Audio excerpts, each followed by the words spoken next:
ইমাম হোসেন জালেমের বিরুদ্ধে, জুলুমের বিরুদ্ধে, আর ইয়াজিদ জুলুমের পক্ষে, অন্যায়কারীর পক্ষে অন্যায়ের প্রতিবাদ করেছিলেন ইমাম হোসেন রাদিয়াল্লাহু তাআলা আনহু। ইমাম হোসেন বাতিলের সাথে আপোষ করেন না। দুর্ভাগ্য আজকে বাংলাদেশের মুসলমান রাতের বেলায় 2000 4000 টাকা দিয়া একটা কুরবানির হাটের 20-30 হাজার টাকা একটা বকরি ছাগল বিক্রি হয়, 2-5 হাজার টাকা দিয়ে আমরা ইসলাম এবং ঈমান বিক্রি করে ফেলাই। কথা কোন ঠিক কিনা? ভাগ্য জাতি মুসলমানের সন্তানরা আজকে রাত পর রাত গুনাহ করতেছে, কোথায় যাচ্ছে কারো কোনো খবর নাই। না মুসলমান ভাইরা, জেগে ওঠো। 1448 হিজরি, এই হিজরি, এই সামনের শতাব্দী, এটা ইসলামের শতাব্দী। কারণ আমেরিকা বলেন, রাশিয়া বলেন, ইহুদি খ্রিস্টান, তাদের সকল রাজত্ব শেষ।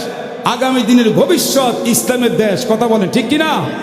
আপনি একটা ছোট্ট প্রমাণ দেখেন, যদিও ইরানবাসী তারা শিয়া, কিন্তু দেখেন আজকের আমেরিকার মতো ট্রাম্প পৃথিবীর পরাশক্তি ইরানের কাছে আপাত দৃষ্টিতে হইল তো পরাজিত হয়েছে। শিয়া হইল, আমাদের সাথে তাদের মতবিরোধ আছে, কিন্তু আমেরিকার শক্তি আর সামনে আসবে না। ইনশাআল্লাহ সবাই জাগ্রত হন, নিজেদের সন্তান সন্ততিদেরকে আল্লাহর দ্বীনের উপরে চেষ্টা করে যান। নাতি সন্তান সন্ততি পরিবার সকলকে দয়া করে ইসলামের উপরে প্রতিষ্ঠা করে কবরে যান। আল্লাহ তাআলা যেন আমাদের সবাইকে, আমাদের ছেলে মেয়েদের দোয়ার দ্বারা আমাদের সকলের কবরকে যেন আল্লাহ জান্নাতের বাগান বানায়। আর যেরকম আমিন। দেখবেন যে আগামী 10 তারিখে মুহররম মাসের যে আশুরার 10 তারিখ মাসে, আশা করছি আগামী জুমার দিন পড়বে, দেখবেন তো 9 তারিখ পড়বে চাঁদ অনুপাতে বৃহস্পতিবার। আপনারা আরো ভালো করে হিসাব করে নিয়ে এই মুহররম মাসের আশুরার দিনে 10 তারিখে আল্লাহ তাআলা যেভাবে তাম পৃথিবীর সত্য ন্যায়কে প্রতিষ্ঠার জন্য আল্লাহ তাআলা আর অনেক নবী রাসূলদেরকে জালেমদের জুলুম থেকে রক্ষা করেছিলেন।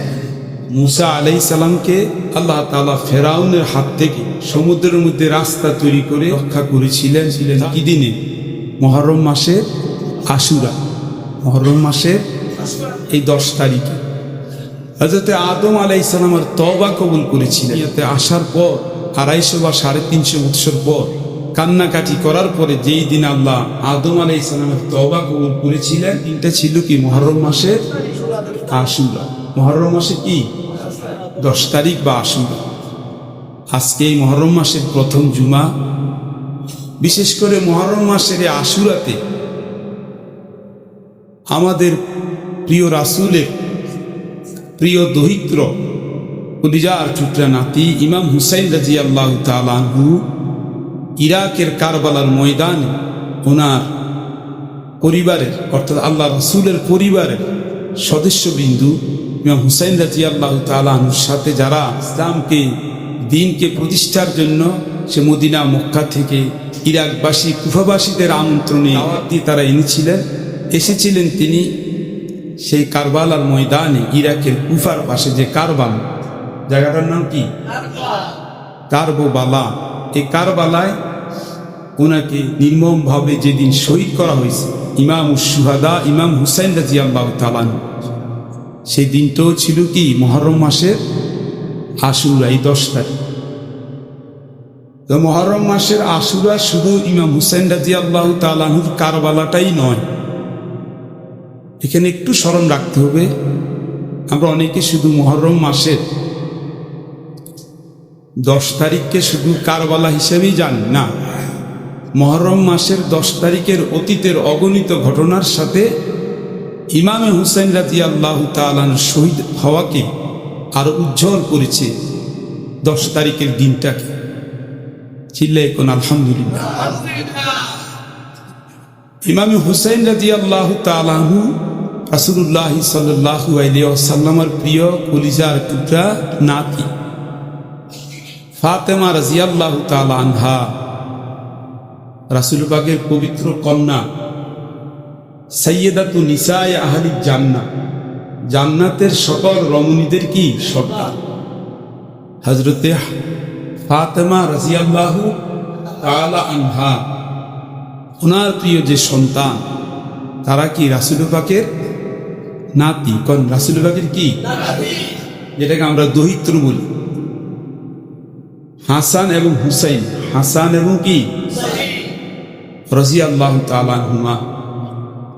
এই দুইজনের আব্বা ছিলেন হজরতে আলী রাদিয়াল্লাহু তাআলা আনহু, যাকে আল্লাহ রাসূল উপাধি দিয়েছিলেন আসাদুল্লাহ, আল্লাহর বাঘ, আল্লাহর সিংহ। সুবহানাল্লাহ।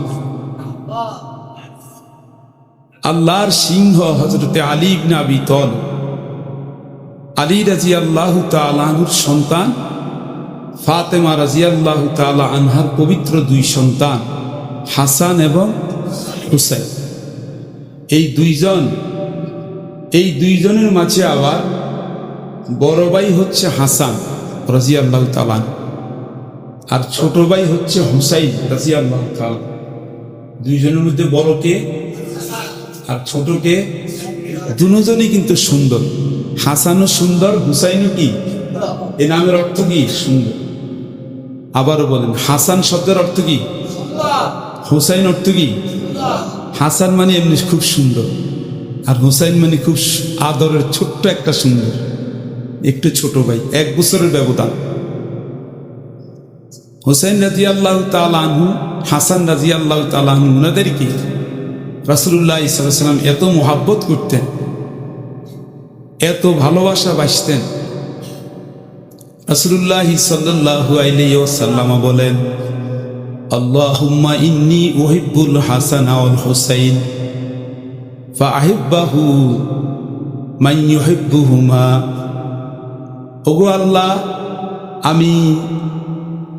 ওগো আল্লাহ, নবীজি বলেন, আমি হাসান হুসাইনকে ভালোবাসি, মুহাব্বত করি।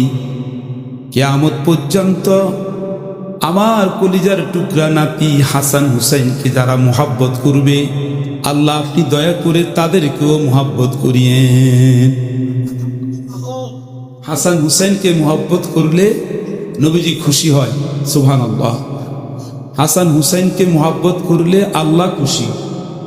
হাসান হুসাইনকে মুহাব্বত করার জন্য রাসূল পাক সাল্লাল্লাহু আলাইহি ওয়াসাল্লাম আল্লাহর কাছে ফরিয়াদ করছে।